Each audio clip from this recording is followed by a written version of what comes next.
आप जानते हैं बाइबल में एक विवाह का, एक शादी का दृष्टांत है। ऐसा लिखा है कि उस विवाह में एक व्यक्ति विदाउट विवाह के वस्त्र पहने आया था।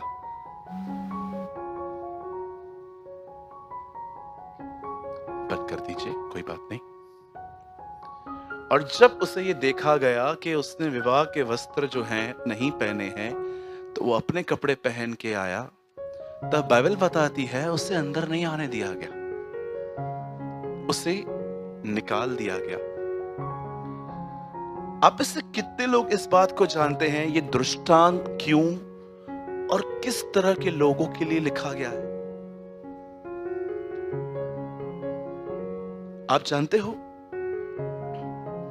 यीशु के दिनों में जो लोग यीशु मसीह को स्वीकारते, यीशु को सुनते थे, उनमें से बहुत सारे जो लोग थे ना, वो एक आत्मा से ग्रस्त थे, जिसे कहते हैं स्वयं की धार्मिकता, सेल्फ राइचस। एक व्यक्ति दो तरह से धर्मी बनता है, एक या तो उसे खुदा बनाए, दूसरा या वो खुद बने। खुदा जानते हो कैसे बनाता है? जब आप उसके पुत्र पर विश्वास करते हो। पर जानते हो आप कैसे बनते हो? क्योंकि मैं अच्छा हूं, मैं सब कुछ करता हूं अच्छा। आज भी आप देखिए, लोगों से पाप हो जाता है ना, तो बहुत हद तक वो एक्सट्रीम में चले जाते हैं कि परमेश्वर अब मेरे साथ नहीं है। और लोग जब अच्छा जीवन जीना शुरू करते हैं ना, तो ये बिलीव करना शुरू करते हैं कि प्रभु मेरे साथ है। आज से कुछ समय पहले जब परमेश्वर ने मुझे ये बात बताई, मैं बड़ा हैरान था। आपको भी बताना चाहता हूं। आप इससे कितने लोग ये बात जानते हैं? यहां देखिए, परमेश्वर नहीं बदलता, यही सत्य आपको बदलता है। Do you know? परमेश्वर नहीं बदलता, यही सत्य आपको बदल देता। बहुत सारे लोगों का खुदा बदलता है, पर मैं आपको बताना चाहता हूं यह सत्य नहीं है। कितने लोग हैं यहां पर, मुझे बताइए, जो ये कह सकते हैं कि ब्रदर मैंने परमेश्वर में ये बात देखी है, वो कभी नहीं बदलता। 100 बार उसने पुकारा, मैं नहीं गया, लेकिन एक बार मैंने पुकारा, दौड़ के आया। वो कभी नहीं बदला। He never change।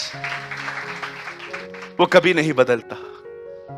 मैंने आज प्रभु से सवेरे क्वेश्चन किया। मैंने कहा, प्रभु जितना प्रचार हम इन दिनों में कर रहे हैं, पास्टर्स, प्रीचर, उसको सुनने के बाद हमारे अर्थ पे कुछ स्वीट सेंट्स पैदा होने चाहिए थे, प्यारे संत पैदा होने चाहिए थे, लेकिन आज हम वो क्यों नहीं देख पा रहे हैं? प्रभु मुझे एक बात कह रहे थे, क्योंकि उनको मेरी एक गलत इमेज है। आप जानते हो, कई सारे जो लोग हैं ना, परमेश्वर उनके हिसाब से चलता है। चलिए मुझे बताइए, कितने लोगों ने ये वचन पढ़ा है? धन्य हो तुम, धन्य है वे जो धार्मिकता के भूखे और प्यासे हैं, वे तृप्त किए जाएंगे। बताइए उसके बाद क्या लिखा है? उसके बाद क्या लिखा है? उसके बाद लिखा है, धन्य है वे जो दयावंत हैं। कई सारे जब लोग होते हैं ना, जब परमेश्वर उनको ब्लेस करता है ना, उन्हें तृप्त करता है ना, वो घमंडी हो जाते हैं। लेकिन यीशु कहता है, जब मैं तुम्हें भर दूं, उसके बाद भी दयालु बने रहना। What a word in our generation। क्या हमारी पीढ़ी के लिए वचन है। भैया आप क्या बोलना चाहते हो? मैं यही कहना चाहता हूं, आपका खुदा कभी नहीं बदलता, और यही सत्य आपको बदल देगा कि मैं जैसा भी हूं, उसने मुझे स्वीकार किया है। कभी कभी मुझे लगता है डीप इनसाइड, बहुत भीतर हमारे अंदर एक इमेज है कि खुदा मेरा बिहेवियर देख के मुझे ब्लेस करता है।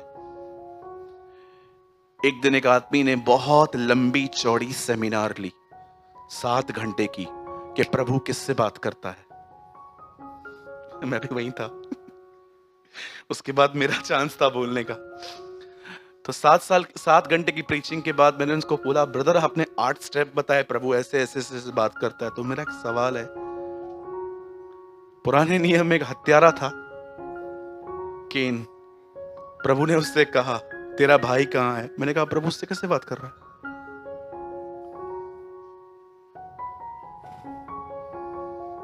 आपको पता है बाइबल बहुत सिंपल है, आज के प्रीचर ने उसको कॉम्प्लिकेटेड कर दिया है। गलियों में से लेके गए हमको, मेन रोड से लेके जाना भाई। क्यों परेशान कर रहा है? हमें ऑलरेडी समझ में आती नहीं है। हमने सुना है कुर्ला, घाटकोपर, दादर, मुझे आज भी याद है, थाने, घाटकोपर, कुर्ला, दादर, बाईकला, वीटी का नाम वो लेती है बाद में छत्रपति शिवाजी टर्मिनस जो है, आपने सुना होगा ना। कितने लोगों को रटा हुआ है, ये इतना सुन चुके हैं हम बचपन से। और एक हमारी दूसरी एकदम ईमानदार ट्रेन आती है जो हर जगह रुकती है, आपने देखा होगा। अभी हमने क्या सुना है? घाटकोपर, कुर्ला, दादर, बाईकला, ये सब सुना है ना। अब हमने कमला,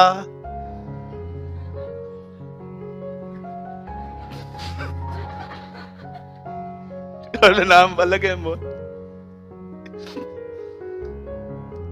आप समझ रहे हैं?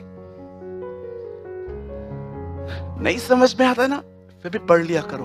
भरो पानी मटकों में जितना भर सकते हो, एक दिन वो स्पर्श करेगा, पानी दाखरस बन जाएगा। आमीन।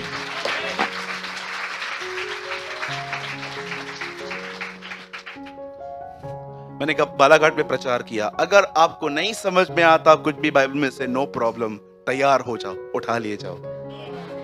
सिंपल। बोलो यीशु मसीह की। कहिए मेरे पीछे, मेरा प्रभु कभी नहीं बदलता। ये बात मुझे बदल देती है। हाँ, और अगर आपको कंपेयर कर रहे हैं ना, देखो लोग कितना जल्दी बदल जाते। सोचो अगर इन परमेश्वर खुदा इंसान बन जाए तो 5 मिनट के लिए वो सोचे, अब मैं तेरे सामने इंसानी बिहेवियर करूंगा, आपको सारा दिन इसको मनाना ही पड़ेगा, मान जाना, प्लीज बात करना मुझसे, 2 मिनट तो कर, इग्नोर न कर। आप सोचो अगर खुदा ऐसा हो जाए तो कितना एडवांटेज लिया है ना हमने उसका। एक प्रभु के जन ने कहा, इस दुनिया में सबसे वर्स्ट फीलिंग जानते हैं क्या है? कि आपको पता है इसके पास बहुत कुछ है और आप चीजों के लिए उसका इस्तेमाल करते हैं। जब मैं ये वचन पढ़ रहा था, जब मैं ये बात सुन रहा था, मैंने कहा प्रभु इसके हिसाब से तो सबसे गंदा बिहेवियर आपके साथ हुआ है, क्योंकि लोगों ने आपसे प्यार नहीं किया है, लोगों ने आपसे खींचा है। इस दुनिया में सबसे बुरा बर्ताव किससे किया गया है? प्रभु से। लेकिन फिर भी आप देखते हो, अगर एक दिन वो आ जाए अपने पे कि अब मैं भी तुझसे वैसा ही बिहेव करूंगा जैसा तू मुझसे करता है, कहां जाएंगे हम? दाऊद कहता है, यदि तू हमारे कामों के अनुसार हमारा न्याय करे तो कौन धर्मी ठहरेगा? अगर परमेश्वर आपसे कहे अब मैं तेरा न्याय तेरे कामों के हिसाब से करूंगा, मुझे बताइए कौन उसके सामने खड़ा रह सकेगा? इसीलिए बाइबल बताती है, तू तोला तो गया परंतु हल्का पाया गया।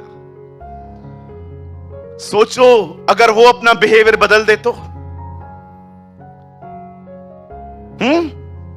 आज खुदा आपसे कहे तेरा काम के हिसाब से अब मैं तुझसे व्यवहार करूंगा, कभी आपने सोचा है वो आपके गलत बिहेवियर को कितना इग्नोर करके अपने फादरली लव में चलता रहता है? वो नहीं बदला, ये आपको बदल देगा। जिस दिन, याद रखिए, इन दिनों में वो पिता है। अंकल बिली ग्राम ने कहा, कलीसिया उठाए जाने के बाद तुम फिर से उसे यहोवा देखोगे, तुम फिर भी उसमें यहावे देखोगे।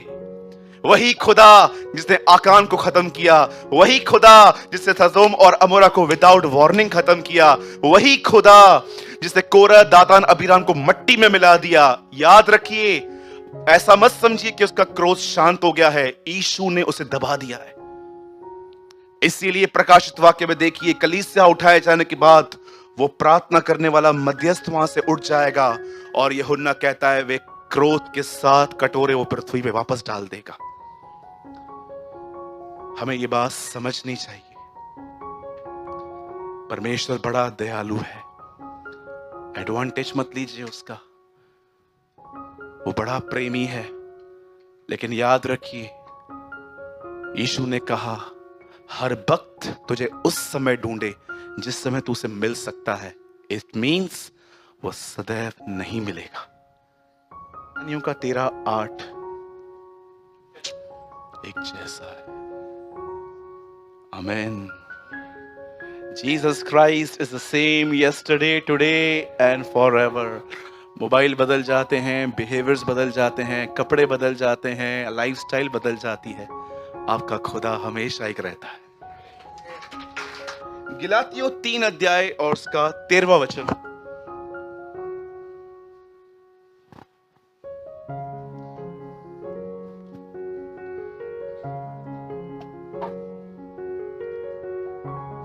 ओके, यहां लिखा है, मसीह ने जो हमारे लिए श्रापित बना, हमें मोल लेकर व्यवस्था के श्राप से छुड़ाया। क्योंकि लिखा है जो कोई काट पे लटकाया जाता है वह श्रापित है। 14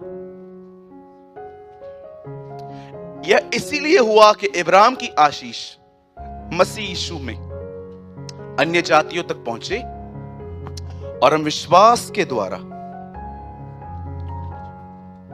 उस आत्मा को प्राप्त करें जिसकी प्रतिज्ञा हुई। यहां देखिए, जो भी लोग बैठे हैं, आप प्लीज अब सामने देखें। आप में से कितने लोग इस अद्भुत सत्य को देख रहे हैं? श्राप ले गया, आशीषें आपको छोड़ के गया। What a God we have।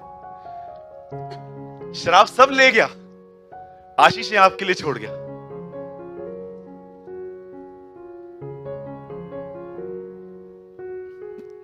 अब बड़े ध्यान से सुनिए, जब परमेश्वर ने पहली बार इंसान के जीने के नियम इस अर्थ पे भेजे थे, तो वो नियम जो थे उसने मूसा के हाथों में एक पर्वत पर दिए थे जिसका नाम था सिनाई।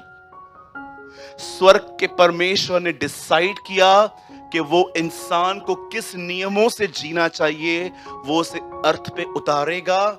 और उसने वह व्यवस्था एक व्यक्ति को 10 आज्ञाओं में लिखकर उसको एक पहाड़ पर दी। और जब मोसेस अपने हाथ में 2 पत्थर की पट्टियां, टैबलेट्स लेके नीचे उतरा, तो जानते वहां क्या था? एक पट्टी पे 6 और दूसरी पे 4 आज्ञाएं लिखी थी। मेरा यह सवाल था, दोनों पे 5-5 क्यों नहीं लिखी थी? पर मैं आपको बताना चाहता हूं, जो पहले की 4 आज्ञाएं थी ना, उनका नाता परमेश्वर से था। तू मुझे करके मानना, तू मेरे लिए विश्राम दिन मनाना, तू मेरा नाम व्यर्थ मत लेना, वगैरह वगैरह। लेकिन अगर आप वो दूसरी 6 आज्ञाएं पढ़ोगे ना, उनका कंसर्न खुदा से नहीं, मनुष्य से था। तू हत्या मत करना, तू व्यभिचार मत करना, तू उसकी गवाही मत देना। दोनों पट्टियां 2 संदेश दे रही थी। पहली पट्टी बता रही थी प्रभु से प्रेम करो, दूसरी पट्टी यह बता रही थी अपने पड़ोसी को अपने समान प्रेम करो। और मैं आपको बताना चाहता हूं, आइए हम और आगे बढ़ते हैं। जब व्यवस्था इस पृथ्वी पर आई, तो मैं आपको बताना चाहता हूं, बाइबल में लिखा है व्यवस्था क्रोध पैदा करती है।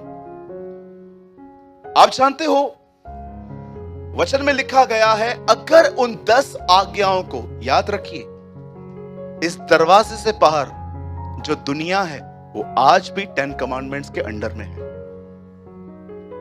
लेकिन आप यहां पर जो लोग बैठे हैं, आप व्यवस्था के आदि नहीं है। बाइबल बताती है आप अनुग्रह के अंडर में। यही कारण है कि बाहर वालों का पाप तुरंत उनका न्याय ले आता है, आपके गुनाह करने के बाद भी आप माफ किए जाते हो। ये बहुत बड़ा डिफरेंस है। नो डाउट मसीहों को भी कैंसर होता है, मसीह लोग भी मैंने देखा है वो एक्सीडेंट में मरते हैं। मैंने मसीहों के घर के अंदर भी ऐसी चीजें देखी हैं जो हैं।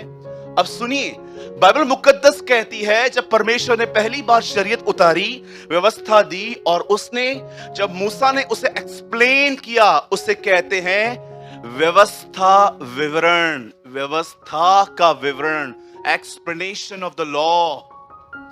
तब उसने हर आज्ञा को प्रीच करना चालू किया कि तुम्हें क्या करना चाहिए, कैसे मानना चाहिए, क्या करना चाहिए। आप पढ़ सकते हैं घर जाके व्यवस्था विवरण। जिसे इंग्लिश में कहते हैं लॉ को एक्सप्लेन करना, उसे हर आज्ञा उन्हें बताई। लेकिन अब जो मैं आपको बताना चाहता हूं वो बड़ा खतरनाक है, और बहुतों को ये क्वेश्चन भी है कि क्या मुझ में तो ये नहीं है। वचन में लिखा है, जो इन सारी बातों को करने से चूके वो श्रापित हो। श्राप समझते? श्राप क्या होता है?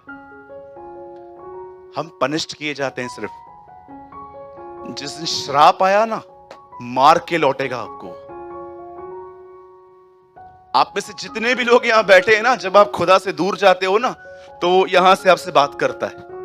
जब आप यहां से भी नहीं समझते हो तो फिर वो आपको अविश्वासियों की तरह चांटे मारता है ताकि आप लौट आओ। और अगर उसके बाद भी आप नहीं समझते हो ना, तब जानते हो क्या करता है? तब वो आपको पनिश करता है। ये बात कुरिन्थियों में लिखी है, प्रभु हमें दंड दे के सावधान करता है, कहीं हम संसार में दोषी न ठहरे।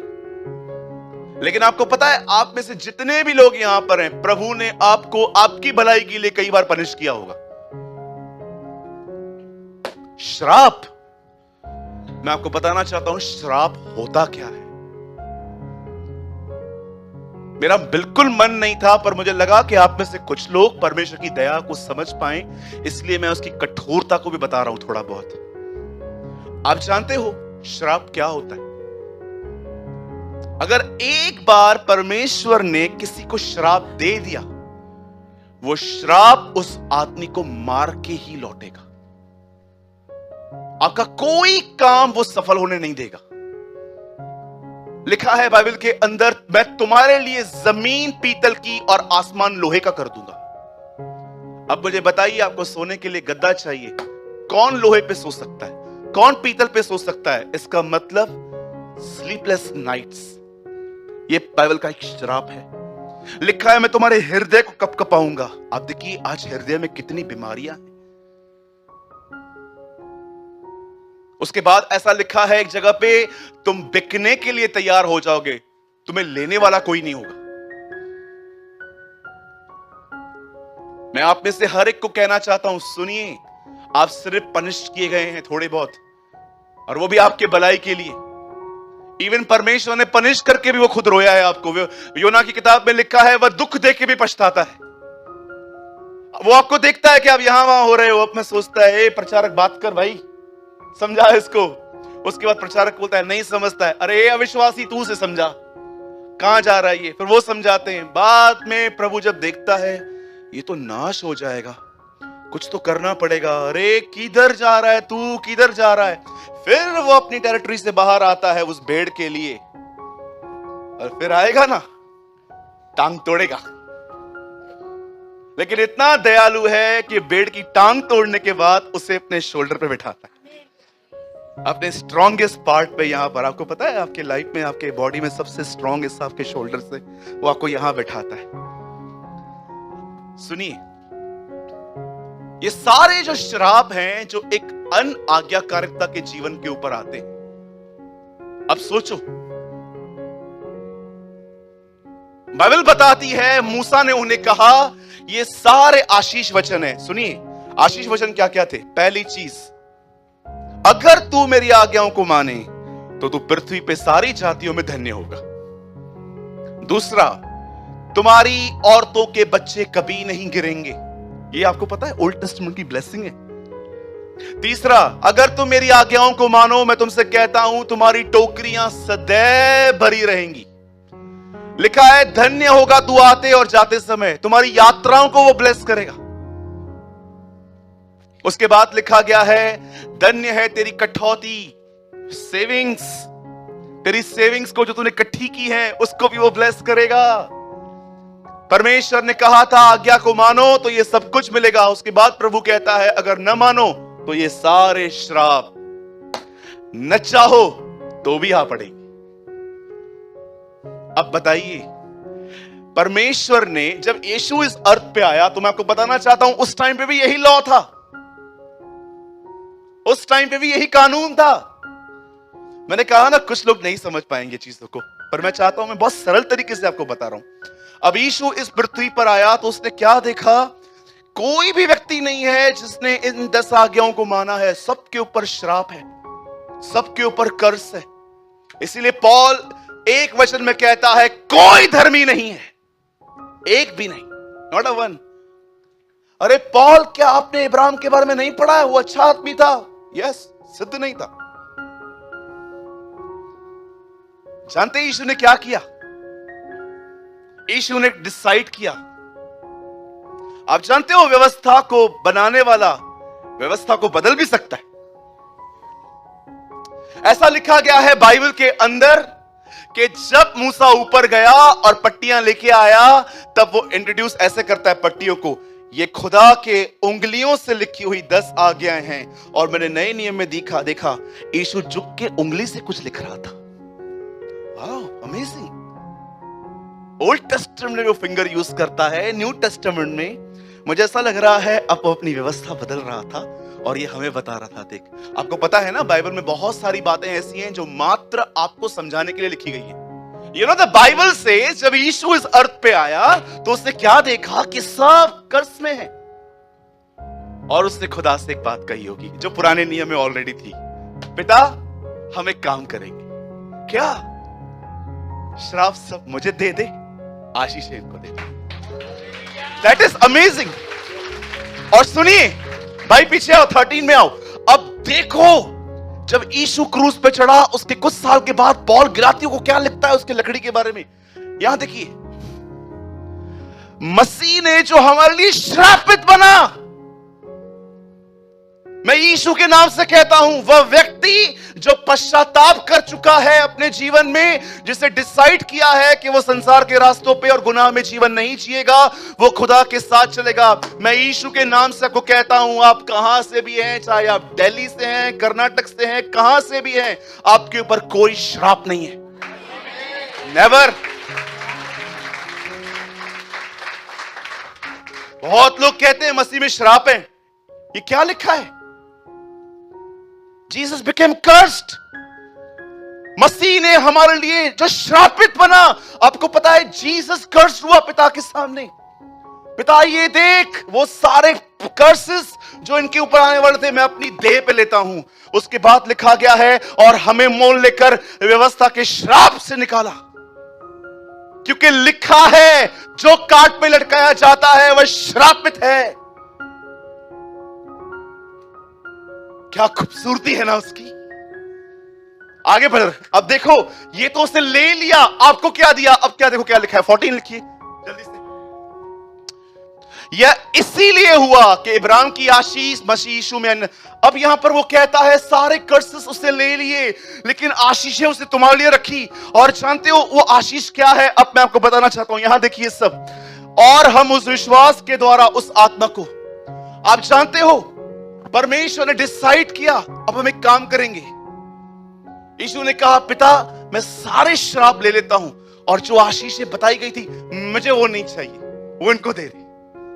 और जानते हो आशीष यहां पर क्या लिखी गई है? परमेश्वर ने डिसाइड किया, जो भी लोग मेरे पुत्र के बारे में सुनेंगे और कलीसिया के अंदर मेरे एक झुंड का हिस्सा बनेंगे, जब देह बन जाएंगे, मैं उन्हें उस झुंड को एक आशीष दूंगा। लिसन, वो आशीष जानते क्या है? अब यहां पर लिखा है पवित्र आत्मा। आप सभी जानते हैं पवित्र आत्मा परमेश्वर है। आप जानते हो खुदा क्या कहता है? जो भी लोग इब्राहिम के उस झुंड में आएंगे, एक हो जाएंगे, मैं एक काम करूंगा, मैं उनके साथ रहना शुरू कर दूंगा। That is a blessing. पवित्र आत्मा कौन है? खुद परमेश्वर। प्रभु ने कहा इस पृथ्वी पे मैं एक ही झुंड के साथ रहूंगा, और वो है इब्राहिम का वंश जो हम है। आप इससे कितने लोग के बाद जानते हैं इब्राहिम की आशीष क्या थी? खुद परमेश्वर, गॉड हिमसेल्फ। प्रभु ने कहा मैं इनके प्रति समर्पण करूंगा। अब मुझे एक बात बताइए, खुदा ने हमें पवित्र आत्मा क्यों दिया है? लिसन, परमेश्वर ने कहा, oh thank you Jesus, thank you. Listen, परमेश्वर ने डिसाइड किया कि जो भी लोग दुनिया छोड़ के इस झुंड में एक होंगे, मैं उन सबों पर पवित्र आत्मा उंडेलूंगा। और आज हम जितने भी यहां पर बैठे हैं लोग, हम पवित्र आत्मा पाए हुए लोग हैं। कोई भी यहां पर ये मत कहना मैं अन्य भाषा नहीं बोलता। याद रखिए इस चीज को, मैं अन्य भाषा के बिल्कुल भी खिलाफ नहीं हूं। मैं समय अन्य भाषा में बात करता हूं। मैं कई बार आपको भी इंकरेज करता हूं कि मांगो, लेकिन ये बात याद रखना, आप किसी से ये नहीं कह सकते हो कि आपके पास अन्य भाषा नहीं है तो आपके पास पवित्र आत्मा नहीं है। क्योंकि पौल कहता है कोई विदाउट पवित्र आत्मा यीशु को प्रभु नहीं कह सकता। कोई नहीं कह सकता। हर वो व्यक्ति जो ये मानता है कि यीशु खुदा का बेटा है, वो उस महान महाराजा धीराज का बेटा है, याद रखिए उसमें पवित्र आत्मा है। और आप जानते हो पवित्र आत्मा में क्यों दिया गया? लिसन, खुदा रहता है ताकि हम खुदा को जान पाए। पवित्र आत्मा इसीलिए आया है ताकि आप यीशु को पहचान सकें। त्रिएकता का तीसरा व्यक्ति आता है ताकि और जो दो हैं उसे पहचान पाए। एक दिन मैं बाइबल पढ़ रहा था। आपको पता है मरियम यीशु को बहुत अच्छे से जानती थी, जहां तक मैं जानता हूं। और आज मेरी प्रार्थना है कि आप में से यहां पर जितने भी लोग बैठे हैं ना, आप भी इस बात को जानें। सुनिए, मैं एक बार फिर से थोड़ी समरी दोहराता हूं। मूसा व्यवस्था ले आया, कोई उस पे चल नहीं पाया, सब श्राप के अधीन हो गए। यीशु मसीह आए, उन्होंने श्राप उठाए, आशीष हमारे लिए छोड़ दी। और आशीष क्या थी? पवित्र आत्मा। अब पवित्र आत्मा एक मनुष्य को क्यों दिया गया? पवित्र आत्मा ही आपको मदद करता है प्रभु यीशु मसीह और परमेश्वर को पहचानने में।